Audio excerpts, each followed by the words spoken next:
حضرت سلطان باہو رحمتullah تعالی علیہ کے ایک خادم ہوئے ہیں، ان کا اصل نام امیر بابا لکھا ہے بعض جگہوں پہ، لیکن ان کو کدن میاں، کڈن میاں، بڈھے میاں کئی ناموں سے یاد کیا جاتا ہے۔ بڑے درویش تھے، صاحب حضوری آدمی تھے۔ اکثر لوگ دم درود کرانے آتے تھے ان کے پاس، بزرگوں کے پاس لوگ آتے ہیں، اللہ کے بندے دعا کرتے ہیں تو اللہ خیر فرما دیتا ہے۔ آج کل کا زمانہ نہیں، اب تو دکانداری ہے نا، ٹوکن چلتے ہیں، تو اللہ تعالیٰ خیر کرے، حالات بڑے عجیب و غریب ہیں۔ تو ان کے پاس لوگ آیا کرتے تھے دم کرانے۔ انہوں نے نا دور ایک برتن رکھا ہوا تھا، تو کوئی آدمی آتا تو تھوڑا سا اس میں نذرانہ ڈالتا، تو کہتا حضرت جی میرا یہ کام ہے، یہ کر دیں۔ وہ خلیفہ تھے حضرت سلطان باہو کے، وہ گردن جھکاتے ہیں، تھوڑی دیر کے بعد سر اٹھاتے ہیں، کہتے تیرا کام ہو جائے گا۔ صحیح مسلم کی حدیث ہے، نبی پاک نے فرمایا رب اشغاز اغبر لو اقسم علی اللہ لابرہ۔ اللہ کے کچھ بندے ایسے ہیں جو اللہ کو قسم بھی دے تو اللہ ان کی قسم پوری کر دیتا ہے۔ ان کے کپڑے مٹی سے بھرے ہوتے ہیں، پر اللہ کو کہہ دے تو اللہ کر دیتا ہے۔ حضرت سلطان باہو کے وہ خلیفہ کہتے ہو جائے گا تو ہو جاتا۔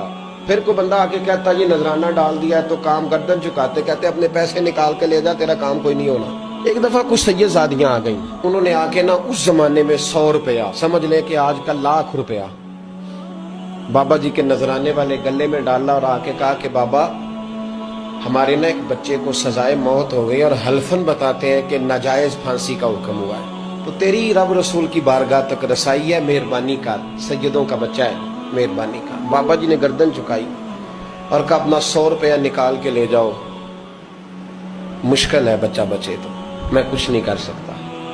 سیدزادیاں تھی، روتی ہوئی لوٹ گئیں۔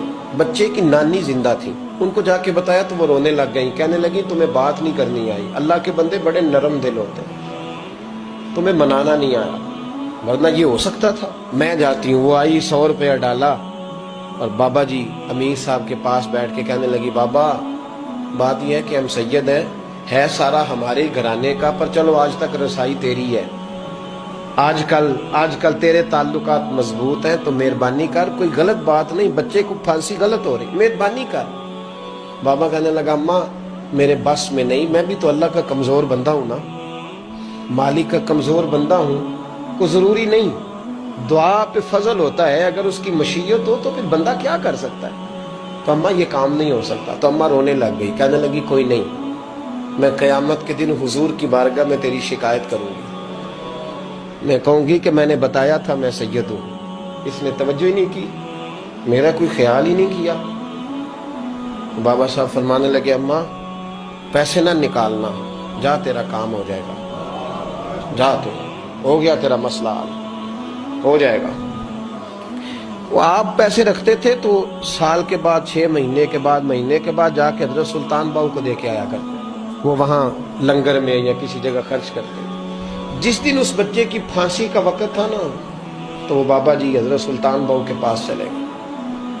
حضرت سلطان باہو کے مزار پہ جو دوست گئے ہیں یا میرے ساتھ گئے ہیں وہ جانتے ہیں کہ گڑھ موڑ سے یوں مڑتے ہیں، آگے دربار ہے، تو گڑھ موڑ پہ حضرت سلطان باہو ان کے استقبال، ان کو وہاں پتہ چل گیا کہ وہ آ رہا ہے، آئے دروازے گڑھ موڑ تک، مرید ساتھ تھے، تو حضرت سلطان باہو کہنے لگے یار تو نے اچھا نہیں کیا، اپنے خلیفے تو نے اچھا نہیں۔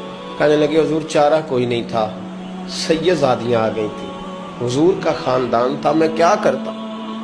مرید کہتے ہمیں سمجھ نہیں آ رہی کہ یہ کیا ہو رہا ہے۔ کہنے لگے مجبوری تھی، کیا کرتا، کدھر جاتا، حضور کا خاندان تھا۔ کہا تو نے اچھا نہیں، کہتے ہمیں نہیں سمجھ آ رہی کہ تو نے اچھا نہیں کیا، وہ کہتے ہیں حضور کا خاندان تھا، اس کا معنی کیا ہے؟ کہتے ہیں تھوڑی دیر گزری، بچہ وہاں سے رہا ہو گیا، حضرت سلطان باہو کے خلیفہ کا انتقال ہو گیا، وہ وصال کر گئے، وصال ہو گئے۔ آپ نے جنازہ پڑھایا، دفن کیا، تو غلام کہنے لگے حضور یہ ماجرا کیا ہے؟